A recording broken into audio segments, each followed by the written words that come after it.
Good day, fellow crafters. Welcome back to the Forget Me Not Card Company YouTube channel. I'm Tamara, the card creator, and today we're going to create a gorgeous card using Altenew's Dancing Sunflower stamp set as my inspiration. If you love DIY projects and want to learn more about card making and gift creations, be sure to subscribe to our channel and hit the notification bell. Using the Dancing Sunflower stamp set and Altenew watercolors, we're going to create this wonderful masterpiece today. My palette is a little messy, but it is well loved and well used. I begin with watercolor paper, and I will ink it several times with black watercolor safe ink. I do this multiple times to ensure that I get good coverage. The watercolor paper that I'm using today is Canson. It is a cold press watercolor, and I am using the smooth side. I do rub it back and forth several times, as well as ink it several times. Now for the sunflower. Alternating my petals, I do begin with the bright yellow. It's gorgeous, and it will create quite a bit of dimension here in just a moment. I start with a heavy layer of yellow. I clean my brush through clean water and tap dry. From there, I spread my watercolor throughout the petal. While it is still wet, I add the yellow/orange color. It's the third one down from the right. And again, it will allow this to blend a little bit, which is exactly what I'm looking for.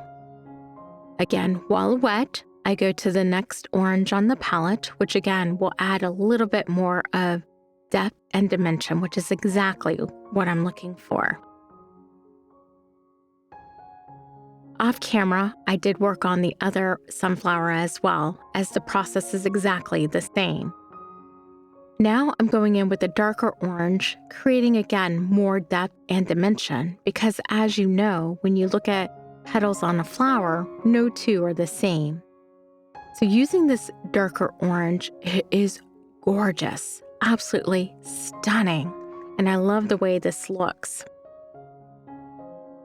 If you ever feel as if your color is too dark, you can always take it towards you, towards the darker end with your brush, and it will lighten it. And this also is another way on how you can create dimension with your colors, as it kind of pushes all the darker colors to one section, which I really, really like doing this technique.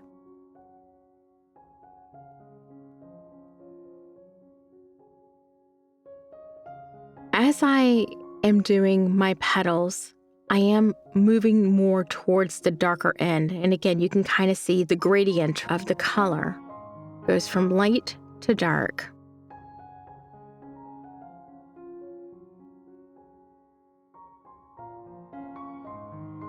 Now, I do decide to add a pop of red, which I feel brings this sunflower to life. It is the most beautiful autumn color when you look at it.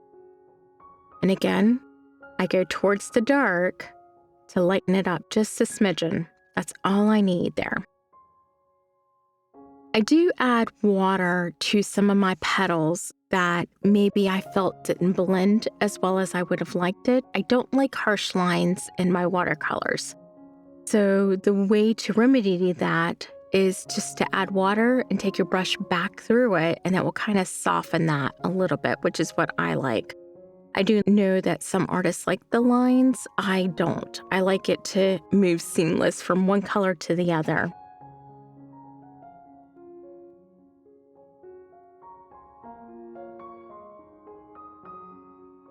Gorgeous.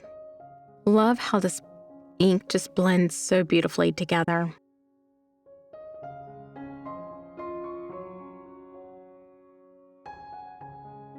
Don't you like that red? I really am so glad that I add that red to this. It can be a little intimidating when you start adding red to things, but red happens to be my favorite color, so a red it must be. As my sunflowers are starting to come together the way I'm envisioning, now it's time for me to focus on the centers. Very easily, I just add light brown all over with quite a bit of water. I paint it with a clean water just to kind of move the paint around. While it is still wet, I will add the darker brown and just kind of do like little dots here and there, which kind of creates like the little sunflower seeds that you see. So again, a little bit of more depth and dimension there on these sunflowers. I do this for both flowers and set it aside to dry.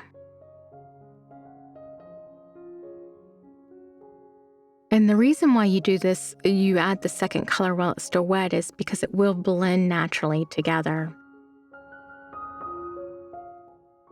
For my background, I decided to use this pumpkin pie crisp dye ink. Again, I'm trying to create this autumn vibe going on here. So my 4 1/4 by 5 1/2 panel, I do cover that with the pumpkin pie. And I decided I wanted to go over the edge of my panel with the ink. So all I did is just swipe towards me and rotate, swipe towards me and rotate. And I did this on all 4 sides. And this creates just a little bit of dimension. And I don't do this often, but when I do, I always love how it looks. Here, I'm going to create my sentiment. I am using the Botanical You, and the one that I'm using is So Grateful for You. And then the Rose Galactica sentiment, You. While I was inking up my background, I also did a scrap piece of paper that I knew I wanted to put my sentiment on. And I wanted my colors to match my background. So here I am inking up my sentiment with Versamark ink, which is just a clear, sticky embossing ink. We're going to emboss this with white detailed embossing powder.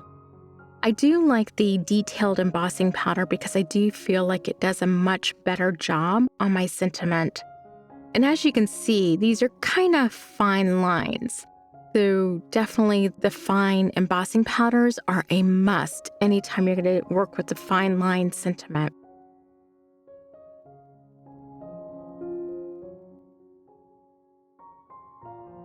So here I am heat embossing that, and I love how that white just pops off of the pumpkin pie background. It looks so lovely. I do die cut that out, and then I decided I wanted to edge around that just like I did the background. So again, swipe, swipe, swipe, all the way around it. Unfortunately, my finger did get it a little inky at the very top, but that's okay. We're going to cover it up with the sunflower here in a second. So not a big deal. Remember, anytime you make a boo-boo, there is always a workaround. And if I didn't tell you, you would never know. For our background, I am going to use this wicker texture embossing folder. It is a wow factor. Every time I use this folder, I love it. I absolutely find it stunning. Look at that. Doesn't it look just like a basket? I love it. I do adhere this with my Barely Arts glue, and I put a lot of glue just because there is a lot of dimension on that embossing folder. Now, I'm going to die cut my sunflowers and the leaves. I love the coordinating dies for this. It makes this so much easier versus fussy cutting this out. However, I don't like the white edge. I don't know anybody that does. So I always do color the white edge because I don't want it to stand out, especially when you have a darker background such as the pumpkin pie here. You don't want the white to just pop out on it. So I will take a hazelnut alcohol marker, it's from Altenew as well, and we'll go around the white, which will allow it to kind of blend in on my embossing folder. It does take a moment to do this step, but I find the results stunning, and it's so much better than just having the white pop. See how it just kind of naturally blends in there? Love it. So now I'm just trying to play around with placement. And I know because I have that smudge right above the So Grateful, the so, I need to cover that up. So I need to figure out how I'm going to do this. Not a big deal. These sunflowers are pretty large, so this shouldn't be an issue. I love Altenew's foam tape, and it is a must on bigger images such as these sunflowers. So I put quite a bit of foam tape, and this will add dimension, which, along with the texture, is fantastic. I always add Barely Arts glue to my dimension, and the reason I do this is because it gives me wiggle room, and I can kind of slide it should I need to slide it. If I don't do this, and I just put the foam tape completely down flat without it, it's stuck. So if I don't like it or I didn't get it something straight, oh well, you're stuck.